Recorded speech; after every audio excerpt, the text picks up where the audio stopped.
So you're going to define all the non-chord tones except for the double neighbor in a way that I know you know what it is. So saying step down is not clear enough. If you meant suspension, then you've got to say more than that, like it resolves downward, because resolves means that we're stressing a non-chord tone and then stepping away from it. Things like that. Or appoggiatura could be approaching a suspension or a retardation via leap that overshoots the target note. If you want to simplify it, it's fine. You just need to make it clear that you know what it is. And then after that, just dissonant and consonant intervals. I want you to throw out dissonant intervals that you know. We're talking intervals within the octave that are dissonant. The devil's interval, okay? The second of any kind is a dissonant interval. And then from there, now we have the devil's interval, which is the tritone. Now, what are the two types of tritone? What are the two different intervals that are both exactly the tritone? So the tritone is here. It is exactly half of the octave. And let's see, we've got the second, the major third, here's the perfect fourth, perfect fifth, and then here's the tritone. So which two intervals have to be modified in order to accomplish the tritone? There's either one of them could be modified to achieve the tritone. So again, here's the second, third, no, 4, 5, and then here's the tritone. Here is 4, here's 5, and here is tritone. So which two intervals can I choose from if I want to modify one of those to become augmented fourth or diminished fifth? Yes, so I can raise the fourth, or I can lower the fifth.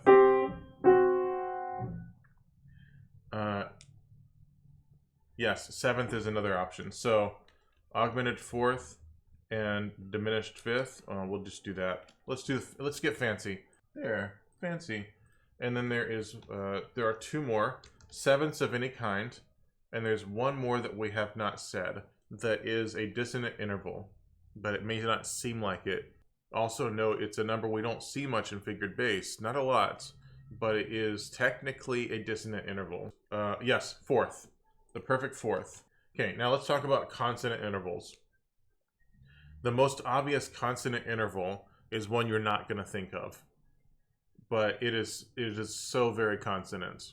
Yes, unison. And then the third is the next one. Third of any kind is consonant. Then from there, what is another very, very obvious consonant?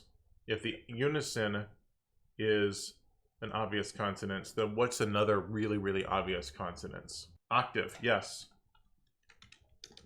Octave or P8. As long as the piano's in tune. And then there are two more. So the perfect fourth is considered dissonant because of the nature of their harmonic series. But what, Laurel had her coffee. Yeah. 3 and 5, yes. So we got the perfect fifth. I wanted to just hit caps lock real quick. And then there is one more. We've got our open intervals, the perfect intervals, which is unison, fourth, fifth, and octave. We've got those. We've got the dissonance of the second and its inversion, the seventh. Then we've got the tritone. And then we've got the third.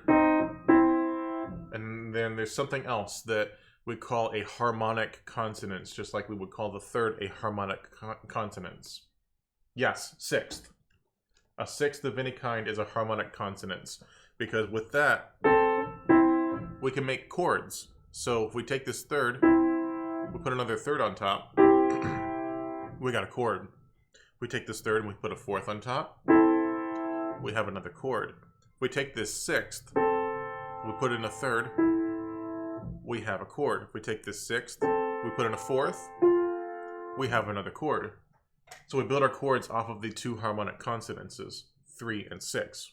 Note that a minor second might be more dissonant than a major second, but it's not worth differentiating. Same with sevenths. A major seventh is going to be more dissonant than a minor seventh. We're not going to differentiate because more dissonant, less dissonant, it's still dissonance. More consonant, less consonant, it's still consonants. Define 4 phrase terms. Motif, sequence, period, and sentence. So a sequence, real quick, is repeat a phrase, but in a new register. Usually a step up or a step down. Let's say we did Mary Had a Little Lamb.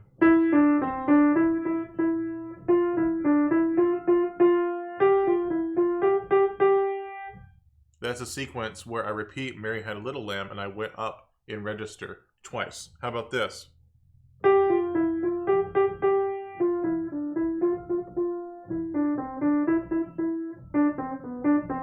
So it's a downward sequence. So that's the only thing I didn't cover in the lectures of 2 weeks ago. Alternative to the 1-6-4-5 cadence.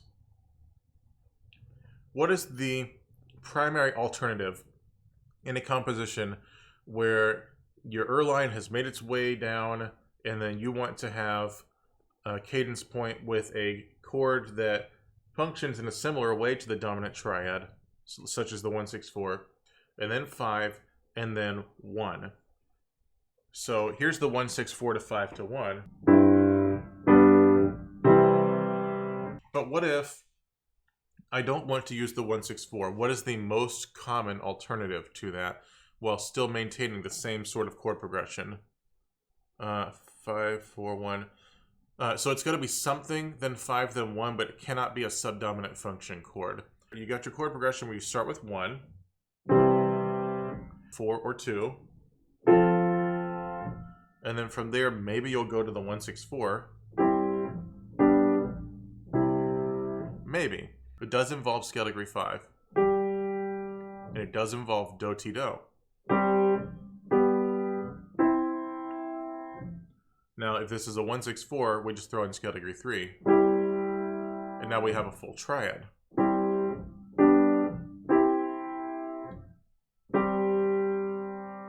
Does anyone remember the suspension? The 5-4-3 suspension?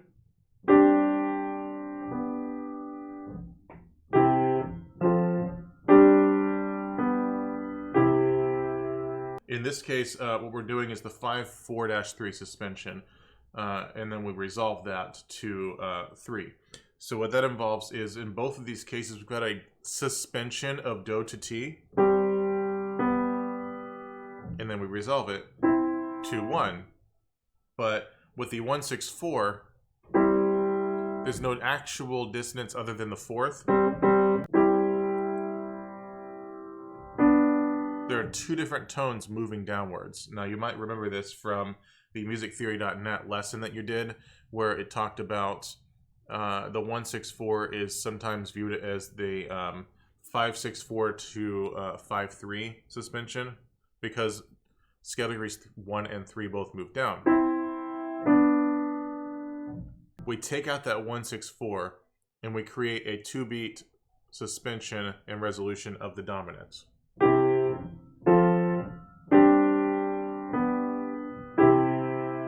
And we get extra dissonance because we get the 4th between so and do, and we get the 2nd between the 5th of the 5 chord and do, which is re. Obviously, that's referring to an authentic cadence. When I talk about the relative, what am I talking about? Am I talking about your aunt that kisses you on the cheek at family reunions? What am I talking about when I say the relative in music? Relative key. What relative key? What is a relative key? And what does it mean to say the relative in major? The key with the same key signature, yes. So relative equals key with same key signature. Example, C major, A minor. So we've got C major. And if I play all white notes, I can also get A minor. When I say the relative in major, what I mean is the relative minor in a major key signature. So what scale degree of C major is A, so that we can accomplish A minor? 6. Hey, you guys had your coffee. The relative major in the minor key. Think you're in A minor, and we want to find C major. Where is that? What scale degree is that? Yes, 3. Yes, the inversion of 6. Exactly correct. Wow, you're making connections. That's awesome. So in C major, scale degree 6 is A minor. And in A minor, scale degree 3 is C major. But essentially, in the key of the relative, we're still just doing 1, 4, 5, 1. And that's when we start to expand our harmonic language in common practice. So we start doing chord progressions in C major that pretend to be in A minor, and that's the beginning of tonicization. Diatonic triads. If 1 is major, 2 is minor, 3 is minor, 4 is major, 5 is major, 6 is minor, and 7 is degreed. And then if 1 is minor, stop that, 2 is diminished, 3 is major, 4 is minor, 5 is major because we borrow the leading tone, 6 is major, and then we have the subtonic, and then we borrow the leading tone. If this is a chord that relates to the tonic, because it is in fact the tonic, ooh, that's, no, let's do better. There. And then these two chords relate to the tonic. And here, Schenker would be happy. But why don't we highlight? Yeah, let's do that. Nope, never mind. A chart. This gives you time to think. Because my question is, what chords relate to 6 in major, but not to 1? If only 1, 4, and 5 directly relate to the tonic, then which ones relate to the submediant, or the relative minor? Do you see what's left over? So now we have the relative minor. I'm going to use orange, and here's the relative major. So what chords do you see that are left over that might relate to, in a major key, scale degree 6? 3, yes. Do you see the interval between 1 and 4, which is authentic motion, and then 5 to what would be 1 over here is a upward fourth. So 3 up to 6 is that same interval. The reason for that, what color did I go with anyway? I don't remember. So what we've got is this dominant tonic relationship between 3 and 6. Now that should not be too terribly elusive for you, because in A minor, E to A is 5 to 1. That's right here. This is 5 to 1 is E to A. All we're doing is just borrowing 1, 4, and 5 of A minor and sticking them into C major. So that means that the other one is 2. We don't need to say minor third, minor second. What we're talking about is actual chords, not intervals. Okay, now what two chords relate to the major in a minor key signature, the relative major? So what we've got here is we've got 1, 4, 5. Then we've got 1, 4, 5. Yes, major 6. I see what you're doing. Just capitalize a Roman numeral 6. Here's 1, 4, 5. And then leading tones are going to get red. So here's the leading tone of 1, and here's the leading tone of 3. So if we decide we want to tonicize the relative, that's our options. Right here, 7 behaves as a supertonic. So 7 behaves as scale degree 2 of the relative minor. Diminished 2 behaves not only in a supertonic function to 1, just like it did over here, but also in a leading tone function to the relative major. Now, how often does this happen? Not an awful lot outside of Baroque music and sometimes classical, but it is important to know about these key relationships, because the very specific reason, though, now bear with me here, when we head into tonicization next semester, we start to analyze entire phrases in the key that it's pretending to be in, as opposed to the key it actually is in. So if I'm in C major and I have an entire segment of the piece is pretending to be in D minor, and then I head back to C major, I'm extending D minor, which is scale degree 2. So then naturally the next place I'm going to go is G, C, 5, 1, 2, 5, 1. But if I'm doing a tonicization of the relative minor or major, depending on what key I'm in, I don't have to worry about analyzing it in the tonicization unless things get crazy. So if all I'm using is the chords you see right here in this chart, I'm not going to get crazy with my analysis because I already understand the function of 2 and 3 lead to 6, or 6 and 7 lead to 3. I already know that, so I'm not going to reinvent the wheel in my analysis. Schenkerian chords relates to the relative, or we'll say leads to the relative, and leads to tonic and relative. Now that is not to say that the supertonic in major doesn't also lead to 5, but that's not what we're talking about here. So Schenkerian chords leads to the relative, and then leads to tonic and relative. There you go. Most of your compositions are going to be 1, 4, and 5. And sometimes we'll go 2, 5. That's fine. That's just a substitution in place of 4. It's not what we're talking about.